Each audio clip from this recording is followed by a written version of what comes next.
ဒီကောင်လေးကဘာသာရဲ့အားလုံးမှာထိတ်ဆုံးကဖြစ်ချင်နေတာဒါကြောင့်သူကရုန်းကန်နေရတဲ့မိန်းကလေးရဲ့အိမ်နောက်ကိုတိတ်တဆိတ်လိုက်စုံစမ်းပြီးစာမိုးဝဲမှာပုတ်စာတွေကိုတမင်တကာမှဖြည့်ပေးဖို့တောင်းဆိုခဲ့တဲ့စပွဲအောက်ကနေကိုရီးယားဝန်2သိန်းကိုလည်းလှုပ်ဝက်ပေးခဲ့တဲ့ရဲ့ဤစိတ်တွေးဟာဖြစ်သွားပေမဲ့ပေးဖို့ကြံနေတဲ့အိမ်ကတွေနဲ့ဝဝလင်းလင်းမစားရရှာတဲ့ညီမလေးကြောင့်စဉ်းစားမိတဲ့အခါမှာတော့လက်ဆံပြီးငွေကိုယူလိုက်တော့တယ်သူမမသိတာကတော့သူဟာတကယ်တော့သူမကိုကူညီဖို့အတွက်ဒါတွေအားလုံးကိုလုပ်နေခဲ့တာပဲဖြစ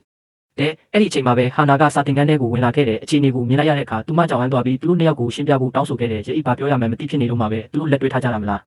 းရီးစားတွေဖြစ်နေကြတာလားလို့ဟာနာကမေးလိုက်တဲ့ရိုအီတောင်တယောက်စိတ်သက်သာရာကတက်ပြင်းချနိုင်ခဲ့တဲ့ရဲ့ဤကတော့အတန်းဖော်တွေဝိုင်းတောင်းနေတဲ့စူညံတန်ကိုအခွင့်ကောင်းယူပြီးငွေတွေကိုအိတ်ကက်ထဲအမြန်ထည့်လိုက်တဲ့သူမကတိအတိုင်းလုပ်ခဲ့ပါတယ်စာမေးပွဲဖြစ်ဆိုချိန်တွင်အရေးကြီးတဲ့အဖြစ်နှစ်ခုကိုတမင်တကာမှပြင်ခဲ့တယ်ဒါပေမဲ့သူမရင်ထဲမှာတော့တစ်ချိန်လုံးခံစားနေရရှာတဲ့ကြောင်းစင်းတော့သူမကစားကွင်းကိုတယောက်ထဲသွားပြီးငိုနေခဲ့တယ်သူမအမေကတစ်ချိန်ကပြောခဲ့ဘူးတဲ့အကယ်၍တနေ့နေ့မှာသူမပျောက်ကွယ်သွားခဲ့ရင်ချားရဟန်နာမှာလာဆောင်နေဖို့ပေါ့ဒါပေမဲ့သူမအမေကအဲ့ဒီကတိကိုဘယ်တော့မှတင်မသွားခဲ့ပါဘူးအခုဆိုကစားကွင်းကြီးကလည်းပျက်စီးယိုယွင်းနေပြီးအဲ့ဒီမှာစောင့်နေတဲ့တူးရဲတော်သူကတော့ထူဆန်တဲ့မျက်လက်စရာကြီးပဲဖြစ်တဲ့ရဲ့ရဲ့စိတ်ချနေကောင်းမွန်လာစေဖို့အတွက်သူကပစ်ထားတာကြပြီးဖြစ်တဲ့ချားရဟက်ကြီးကိုပြန်လဲပတ်စီခဲ့တဲ့ပျက်စီးနေတဲ့စက်ပစ္စည်းကိုဘယ်လိုအလုပ်လုပ်လဲဆိုတာနားလည်အောင်လုပ်ပြီးပြင်ဆင်လို့ရပေမဲ့စိတ်နှလုံးထဲကပြဿနာတွေကိုတော့မန်နန်တစ်ခုနဲ့ပဲဖြေရှင်းလို့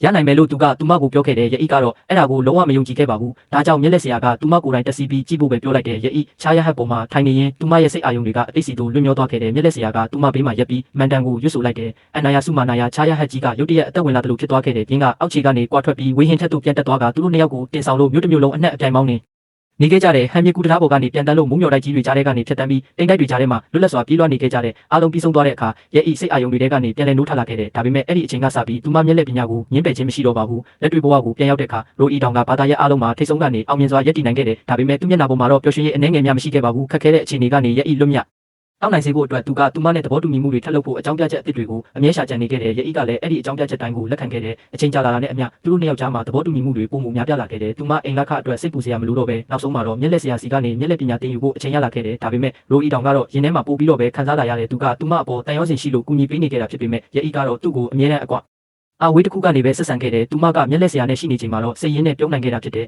အဲ့ဒီအကြောင်းကိုပိုတွေးမိလေသူဟာမတရားအမျက်ထုတ်ခံနေရတယ်လို့ပိုခံစားရလေဖြစ်လာခဲ့တယ်ရဲ့ဤနဲ့မျက်လက်စရာတို့ကချစ်သူတွေဖြစ်နေကြပြီလားလို့တောင်သူတန်တရားဝင်လာခဲ့တယ်ရဲ့ဤထွက်သွားပြီးတဲ့နောက်သူမျက်လက်စရာနဲ့ကိုယ်တိုင်သွားရောက်ရင်ဆိုင်ဖို့ဆုံးဖြတ်ချက်ချလိုက်တယ်မျက်လက်စရာကသူ့ကိုသတိပြုမိထားပြီးသားဖြစ်တယ်သူကဖဲထုတ်တထုတ်ကိုတာမန်ကာရှန်ကထုတ်လိုက်ပြီးရိုအီတောင်ကိုမျက်လက်တည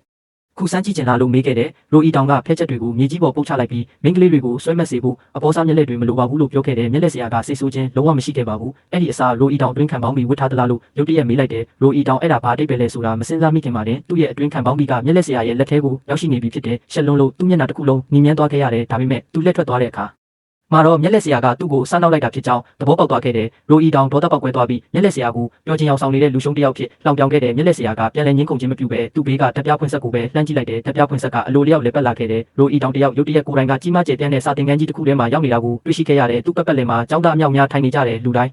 ကဆက်ရုပ်တွေလိုမျိုးတူညီတဲ့လှုပ်ရှားမှုတွေကိုပဲထက်ခါတလဲလဲလှုပ်ဆောင်နေကြတယ်ရုတ်တရက်အရှိတ်ဘက်မှာအလင်းတန်းတစ်ခုပေါ်ထွက်လာခဲ့တယ်လူတိုင်းကအဲ့ဒီအလင်းတန်းကပဲသူတို့ရဲ့အနာဂတ်တစ်ခုလုံးဖြစ်နေတယ်လို့မျိုးရှိသမျှအင်အားနဲ့အပြေးလွှားသွားခဲ့ကြတယ်